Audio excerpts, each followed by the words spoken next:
नमस्कार। चितवन मेडिकल कलेजको Facebook page मार्फत फेसबुक लाइभ हेरेर बस्नुभएको सम्पूर्ण श्रोताहरूलाई म कार्यक्रममा स्वागत गर्न चाहन्छु। म रुबिना आचार्य। हामीले सामाजिक उत्तरदायित्व निर्वाह गर्ने सिलसिलामा यस्तै जनचेतनामूलक कार्यक्रमहरू लिएर उपस्थित भइरहेका छौँ र आज पनि विशेष अङ्क लिएर हजुरहरूसँग जोडिएका छौँ। आजको यस कार्यक्रममा हामी हाड जोड्ने सम्बन्धित समस्याहरूको बारेमा कुराकानी गर्नेछौँ। लकडाउनले गर्दा सामान्य हिँडडुल गर्न समेत वञ्चित भएको अवस्थामा हाड जोड्ने सम्बन्धी विभिन्न समस्याहरू देखा पर्न थालेको र पहिलादेखि नै हाड जोड्ने सम्बन्धी समस्या भएको बिरामीहरूमा थप के कस्ता समस्याहरू देखा पर्न थालेका छन् र उहाँहरूले के कस्तो सतर्कताहरू अपनाउन सक्नुहुनेछ, यस्तै यस्तै विषयहरूमा आज हामी यस कार्यक्रममा छलफल गर्नेछौँ र हामीसँग जोडिनु भएको छ चितवन मेडिकल कलेजको हाड जोड्ने विशेषज्ञहरू प्रोफेसर डाक्टर आनन्दराज रेग्मी सर, आनन्द प्रसाद रेग्मी, सरी सर, अनि डाक्टर ज्योति चिटौला सर। मैले सरहरूलाई चाहिँ कार्यक्रममा स्वागत गर्न चाहेँ। मैले चाहिँ कार्यक्रम सुरु गर्न चाहेँ यो पहिलो प्रश्नबाट। मैले यो पहिलो प्रश्न चाहिँ डाक्टर ज्योति सरलाई राख्न चाहेँ। सर, जस्तो अहिले मैले अघि पनि भनिहालेँ होइन, लकडाउनको यस्तो यो अवस्था छ, परिवारजन सबैजना सँगै भएको अवस्थामा युट्युब हेर्ने, मिठो मिठो पकाउने, खाने, सामान्य हिँडडुल नगर्ने, हामीले आफ्नो शरीरको खासै अहिले ख्याल गरेका छैनौँ भनौँ न। हो, यस्तो अवस्थामा चाहिँ अहिले हाड जोड्ने सम्बन्धी कस्तो कस्तो समस्याहरू चाहिँ देखा पर्न थालेका छन् र चितवन मेडिकल कलेजमा चाहिँ हाड जोड्ने सम्बन्धी कस्तो कस्तो समस्याहरू लिएर चाहिँ बिरामीहरू अस्पताल आइराख्नु भएको छ? हजुर, धन्यवाद। विशेष गरी यो लकडाउनको पिरियडमा सामान्यतया बिरामीहरू जुन पहिला यो कोभिड-19 को पिरियडभन्दा पहिलाको बिरामी र अहिलेको बिरामी अलिकति बिरामी आउने प्याटर्नहरू अलिकति फरक त परेको छ नै। विशेष गरी हामीले यो चितवन मेडिकल कलेजमा अहिले विशेष गरी ओपिडी सेवा, त्यसपछि गएर इमर्जेन्सी सेवा, ओटी र इन्डोर सेवाहरू, यो पेसेन्ट रिलेटेड सेवाहरू यिनीहरू छन् भने यो साथसाथै मेडिकल कलेज भएको हुनाले हाम्रो एकाडेमिक एक्टिभिटी कार्यक्रमहरू जस्तै हामीले अन्डर ग्रेजुएटका प्रोग्रामहरू र पोस्ट ग्रेजुएटका प्रोग्राम पनि हामीले सञ्चालन गरेका छौँ। र तपाईँले कस्तो किसिमको बिरामी आएको छ भन्नुभयो। अब विशेष गरी पहिला चाहिँ हाम्रो चाहिँ 80 to 90% पेसेन्टहरू चाहिँ हाम्रो ट्रमा रिलेटेड, आरटिए रिलेटेड, जुन रोड ट्राफिक एक्सिडेन्ट हुन्छ त्यस्ता रिलेटेड बिरामीहरू आउँथे र त्यो चाहिँ जनरली 20 देखि 40 वर्षको उमेरमा बिरामीहरू आउने गर्थे भने अहिले यो कोभिडको पिरियडमा चाहिँ अलिकति प्याटर्नहरू चेन्ज भएको छ। जस्तै अहिले चाहिँ बच्चा बच्चीहरू धेरै लडेर आएको केसहरू देखिन्छ र बुढाबुढीहरू जो घरमा बस्ने सामान्य लड्दाखेरि पनि हात खुट्टाहरू भाँचेर आएको बिरामीहरू हामीले बढी देखिरहेको छौँ भने यो 20 देखि 40 वर्षको उमेरको बिरामीहरूमा चाहिँ के अरे पेसेन्टहरू चाहिँ बेसी गरी जस्तो ब्याक पेनको प्रब्लमहरू लिएर आएको हामीले त्यस्तो खाले बिरामीहरू देखेका छौँ। मैले यो प्रश्न चाहिँ धन्यवाद। जस्तो यो अहिले हाड जोड्ने विभागले चाहिँ कोभिड-19 को यस्तो यो अवस्थामा चाहिँ कस्तो कस्तो सेवा सुविधाहरू चाहिँ प्रदान गरिरहेको छ? अब यो चाहिँ कोभिड-19 को यो जुन महामारी सुरु भएपछि लकडाउनहरू पनि सुरु भएको छ। त्यसले गर्दाखेरि हामीले चाहिँ पहिला जस्तै हुन त सेवाहरू पहिला जस्तै नै हो, तर त्यसलाई अलिकति चाहिँ हामीले 3-4वटा किसिममा चाहिँ कर्टेल गरेका छौँ। जस्तो चाहिँ एउटा क्लिनिकल इमर्जेन्सीको हिसाब किताबमा हेरेका छौँ हामीले, एउटा प्रोटेक्सन अफ द पेसेन्ट, बिरामीको सुरक्षा र हेल्थ वर्करहरूको सुरक्षाको दृष्टिकोणबाट पनि हेरेका छौँ हामीले।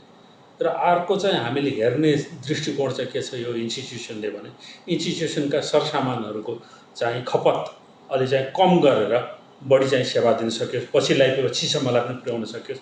यी 3टा प्रिन्सिपलमा आधारित भएर हाम्रो चाहिँ चितवन मेडिकल कलेजले सर्टेन एउटा चाहिँ ह्यान्डबुकहरू निकालेको छ अध्ययन गर्ने। मेरो विचारमा त्यो ह्यान्डबुक पहिल्यै पब्लिस भइसकेको छ र ती सेवाहरू मध्येमा जस्तो ओपिडी सेवा, जहाँ चाहिँ बिरामीहरू पहिल्यै चाहिँ गेटमै उनीहरूको चाहिँ टेम्परेचर लिने, उनीहरूको चाहिँ सेनिटाइज गरेर ह्यान्डहरू सेनिटाइज गरेर आउने, त्यसपछि ओपिडीमा आइसकेपछि सकेसम्म मिनिमम टाइम हामीले चाहिँ उनीहरूलाई चाहिँ कुर्न लगाउँछौँ। मिनिमम टाइम सकेसम्म एकअर्काको सकेसम्म भेट नहोस्, भेट भयो भने पनि अलिकति डिस्टेन्स मेन्टेन होस् भनेर डिस्टेन्स मेन्टेन गरेर हामीले चाहिँ ओपिडीमा राख्ने, बाहिरपट्टि कुर्ने ठाउँमा राखेका छौँ। त्यसपछि भित्र हेर्ने ठाउँमा पनि हामीले डिस्टेन्स मेन्टेन गरेर हेर्ने ठाउँ बनाएका छौँ र हेर्छौँ। त्यस आउँदा त्यो हेर्ने बेलामा आउँदा एकजना बिरामी र एकजना उसको भिजिटर र दुवैजनाले चाहिँ मास्क नलागिकन चाहिँ उनीहरूलाई हामीले पस्न दिएको छैन। र त्यसमा आउने बिरामीहरू, जुन ओपिडीमा आउने बिरामीहरू खास गरेर अघि नै डाक्टर उसले के अरे ज्योतिले भनिसक्नुभयो, ट्रमा रिलेटेड अलिकति प्याटर्न फरक पऱ्यो, उहाँले भनिसक्नु भएको छ। ट्रमा रिलेटेड केसेसहरू, त्यसपछि चाहिँ अलिकति इन्फेक्सन भएका केसेसहरू, बोन एन्ड जोइन्टको इन्फेक्सन भएका केसेसहरू, र हामीले अपरेसन गर्दाखेरि अपरेसन गरेका तिनीहरूको कसैको टाँका निकाल्ने, कसैको चाहिँ घाउ सफा ड्रेसिङ गर्ने, त्यस्ता पोस्ट अपरेटिभ प्रब्लमहरू भएका अथवा पोस्ट अपरेटिभ सर्भिस दिनुपर्ने बिरामीहरू बढ्ता खालका ओपिडीमा आइरहेका छन्। अहिले हालको चाहिँ त्यही नै। इमर्जेन्सी र यो बहिरङ विभागमा चाहिँ अहिले यो हाड जोड्ने बिरामीहरूको चाप चाहिँ कतिको छ? कुन कुन ठाउँबाट चाहिँ आइराख्नु भएको छ बिरामीहरू? के कस्तो छ सर यसको? विशेष गरी अहिले यो लकडाउनको पिरियडपछि हाम्रो बहिरङ विभाग अथवा ओपिडीमा चाहिँ यो चितवन जिल्ला र यसको आसपासका जिल्लाहरू जस्तै नवलपरासी, पर्सा, धादिङ, गोर्खा यी जिल्लाहरूबाट चाहिँ ओपिडीको बिरामीहरू खासै र चितवनको साथै खासै फ्लोहरू देखिन्छ भने जस्तो अपरेसन गर्न पनि बिरामीहरू चाहिँ हाम्रो पूर्वमा वीरगञ्ज, रौतहट, पर्सादेखि लिएर गएर पश्चिममा हाम्रो कपिलवस्तु, पाल्पा, इभन गुल्मीबाट आएको बिरामीहरू हामीले भेटाउँछौँ। अनि यस्तो अवस्थामा चाहिँ हाड जोड्ने विभागको चाहिँ के कस्तो तयारी छ चितवन मेडिकल कलेजको हाड जोड्ने विभागको? किनभने अहिले भनेको हामी आफैले पनि सतर्कता अपनाउनु पर्ने अवस्था छ होइन? यस्तो यो महामारीको अवस्थामा चाहिँ हाड जोड्ने विभागले कस्तो तयारी गरिरहेको छ सर? अहिले व्यवस्थापन कस्तो छ बिरामीहरूको? अब धन्यवाद। अब हामीले चाहिँ हाड जोड्ने विभागले हामीले चाहिँ दुईवटा किसिमबाट छुट्याएका छौँ। एउटा चाहिँ अर्जेन्ट गर्नुपर्ने नै, एउटा चाहिँ अलिक पछि गर्दा पनि हुने, त्यो चाहिँ रुटिन केसहरू। दुई किसिमको केसेसहरू हामीले चाहिँ हेरेका छौँ। जो चाहिँ अर्जेन्ट छ, अहिले गर्नुपर्ने, जुन चाहिँ लिम्ब थ्रेटनिङ अथवा लाइफ थ्रेटनिङ केसहरू छ, जो चाहिँ खुट्टै जान सक्ने अथवा हातै जान सक्ने अथवा चाहिँ जीवनै जान सक्ने, त्यस्ता केसहरू चाहिँ हामी अर्जेन्ट इमर्जेन्सी अपरेसन गरेर उहाँहरूलाई सेवा दिइरहेका छौँ। भने जो चाहिँ पछि गर्दा पनि हुने केसेसहरू छ, जस्तो यो हाड जोड्ने के अरे जोड्ने प्रत्यारोपण गर्ने केसेसहरू, जो चाहिँ साधारणतया के अरे औषधिहरू खाएर नदुख्ने, दुखेको बाथका रोगीहरू, जस्तो अघि नै बहिनीले भनिसक्नु भएको छ, बाथका रोगीहरू जसलाई औषधि खाएर पनि केही समयको लागि गर्न सकिन्छ, त्यस्ता खालका रोगीहरू, र जो चाहिँ इलेक्टिभ अपरेसन गर्नुपर्ने, जो चाहिँ भनौँ न अलिकति ढाड दुखेको छ, अलिअलि नसा च्यापिएको छ, अरू समस्या प्रब्लम भएको छैन, तिनीहरूलाई औषधि दिएर रेस्ट गरेर राखेर अलि पछि चाहिँ यदि रिलिफ भएन भने अपरेसन गर्ने, त्यस्ता खालकाहरू त्यसरी हामीले चाहिँ छुट्याएका छौँ। जो चाहिँ तुरुन्तै गर्नु नपर्ने केसहरू, जसलाई चाहिँ रुटिनली पछि गर्न सकिन्छ, तिनीहरूलाई चाहिँ हामीले नदुख्ने औषधिहरू, उनीहरूलाई चाहिँ यस्ता यस्ता कसरतहरू गर्नुहोस्, यो व्यायामहरू गर्नुहोस् भनेर सम्झाएर सिकाएर हामी पठाएका छौँ। र जो चाहिँ नगरी नहुने कुराहरू छन् तिनीहरूलाई चाहिँ हामी गरिरहेका छौँ। र ती केसेसहरू त्यो चाहिँ ओपिडीमा तिनैको चाहिँ भनौँ न पोस्ट अपरेटिभ केसेसहरू, त्यस्तो केसेसहरू ओपिडीमा आउँछ। सरले भर्खरै पनि कुरा जोड्नुभयो होइन, एउटा इमर्जेन्सी केसहरूको। यो प्रश्न मैले डाक्टर ज्योति सरलाई राख्न चाहेँ।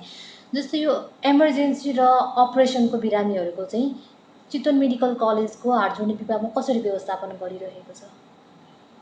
विशेष गरी इमर्जेन्सी केसहरूमा जस्तो म फेरि पनि दोहोऱ्याउँछु, यो कोभिड-19 को पिरियडभन्दा पहिला चाहिँ जस्तो इमर्जेन्सी केस त इमर्जेन्सी केस भयो, हामीले त्यसलाई चाहिँ छुटाउन पाइँदैनौँ। आइदर त्यो चाहिँ कोभिडको पेसेन्ट होस् अथवा कोभिड नलागेको पेसेन्ट हो। पहिला त हामी के थियो, इमर्जेन्सी केसलाई त्यसमा गर्नुपर्ने इन्भेस्टिगेसन गरेर तुरुन्तै हामी ओटीमा लगेर अपरेसनहरू गर्थ्यौँ।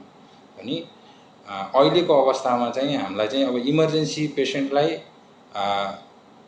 यदि हामी कोभिड सस्पेक्ट गरेका छौँ। जस्तै त्यो पेसेन्ट कुनै इन्डेमिक एरियाबाट आउनुभयो अथवा ट्राभल हिस्ट्री कहीँबाट अब इन्डियाबाट आएको छ अथवा इन्डेमिक जोनबाट आएको ट्राभल हिस्ट्रीहरू छ अथवा कोभिड रिलेटेड कुनै साइन एन्ड सिम्टम जस्तै ज्वरो आएको छ, पेसेन्ट फ्र्याक्चर पनि भएको छ, ज्वरो पनि आएको छ भने हामीले चाहिँ यदि त्यसलाई चाहिँ 24 घन्टा डिले गर्न सक्छौँ भने त्यो टाइम पिरियडमा हामीले बेसिक इन्भेस्टिगेसनहरू सबै गर्छौँ।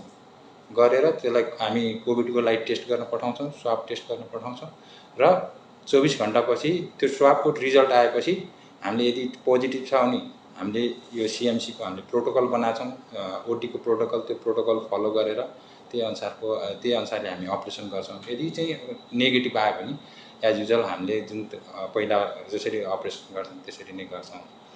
अब जस्तो कुनै इमर्जेन्सी केस चाहिँ life threatening, limb threatening condition छ भने हामीले अब त्यो स्वाबलाई अब टेस्टलाई कुरेर बस्दैनौँ, हामी त्यसको लागि तुरुन्तै अपरेसन गर्छौँ। जुन गर्न पर्ने टेस्टहरू गरेर तुरुन्तै अपरेसन गर्छौँ। त्यसको लागि हामीले जुन प्रिकसन लिनुपर्ने हो, जस्तो हाम्रो लेभल 3 प्रिकसनहरू हामीले यहाँ प्रोटोकल बनाएको छौँ सिएमसीमा, त्यो प्रोटोकल फलो गरेर हामीले तुरुन्तै अपरेसन गर्छौँ र त्यसको टेस्ट आएपछि त्यसलाई चाहिँ आइसोलेसनमा राख्नुपर्ने अथवा त्यस्तो टेस्ट नेगेटिभ आयो भने जुन जनरल वार्डमा अथवा आइसियुमा राख्नुपर्ने त्यही अनुसार हामी व्यवस्थापन गर्छौँ। यी त भए अपरेसन गर्ने केसेसहरू। अब कहिले कहिले चाहिँ सानो बच्चाहरू रुखबाट लडेर अथवा सानो आएको हुन्छ जसलाई अपरेसन गर्नु पर्दैन र जसलाई चाहिँ साधारण एउटा चाहिँ कन्सियस सेडेसन हुन्छ त्यस्तोमा दिएर उनीहरूलाई चाहिँ प्लास्टर गरेर चाहिँ 24 घन्टाभित्रमा हामीले चाहिँ घर पठाउन सक्छौँ भने 24 घन्टाभित्रमा हामी घर पठाउने हिसाब किताबमा हामी चाहिँ प्लास्टरहरू गरेर पठाउँछौँ। हामीलाई पछि गएर फलोअपमा हामी चाहिँ 15 दिनपछि अथवा 3 हप्तापछि उहाँहरूलाई बोलाउँछौँ। उहाँको चाहिँ हाड जोड्ने जुट्यो कि जुटेन त्यो हेर्नको लागि बच्चाहरूको लागि एउटा त्यो सिस्टम सकेसम्म हामी चाहिँ के भने बेड अकुपेन्सी चाहिँ नहोस्। कारण के भन्दा बेडमा धेरै बिरामीहरू भयो भने स्निजिङ, कफिङ, एयरसोल यी कारणहरूले गर्दा यो कोभिड चाहिँ सर्ने सम्भावना बढी हुन्छ र सकेसम्म मिनिमम टाइम चाहिँ अस्पतालमा राख्ने हाम्रो चाहिँ प्रिन्सिपलले हाम्रो त्यस्तो खालको व्यवस्थापनहरू हामीले गरिरहेका छौँ। सर, अब मैले यसमै चाहिँ एउटा थप प्रश्न राख्न चाहेँ। जस्तो यो अब अहिले त लकडाउनको अवस्था छ होइन, तर लकडाउनभन्दा अगाडि नै पनि त कुनै इमर्जेन्सी कुनै अपरेसनको वा कुनै जाँचको लागि चाहिँ बिरामीहरूले अपोइन्टमेन्ट लिनुभएको थियो होला होइन। हो त्यस्तो बिरामीहरूको व्यवस्थापन चाहिँ कसरी गरिरहेको छौँ हामीले अहिले, अनि कस्तो कस्तो बिरामीहरूलाई चाहिँ अहिले प्राथमिकतामा राखिएको छ। सेलेक्टिभ इमर्जेन्सी अपरेसनको कुरा गर्नुपर्दा पनि कस्तो कस्तोलाई चाहिँ हामीले अहिले त्यसमा सेलेक्टिभ इमर्जेन्सी अपरेसनमा राखेका छौँ होइन। यसमा थप प्रकाश पारिदिनुको लागि म डाक्टर आनन्द सरलाई रिक्वेस्ट गर्न चाहन्छु। अब जुन चाहिँ पहिल्यैदेखि हामीले टाइम दिएर अथवा चाहिँ इलेक्टिभ अपरेसनको लागि दिएका सर्टन क्राइटेरिया ग्रेडहरूका अपरेसनहरू हुन्छन्। जस्तो अघि नै मैले अलिकति मेन्सन गरेँ आर्थराइटिसको केसहरू जहाँ चाहिँ जोइन्ट रिप्लेसमेन्ट गर्ने केसेसहरू, त्यो चाहिँ देन एन्ड देयर गरिहाल्नु पर्ने कुराहरू होइन। तिनीहरूलाई टाइम दिएर तिनीहरूको चाहिँ इन्भेस्टिगेसनहरू हेरेर गर्ने कुरा हो।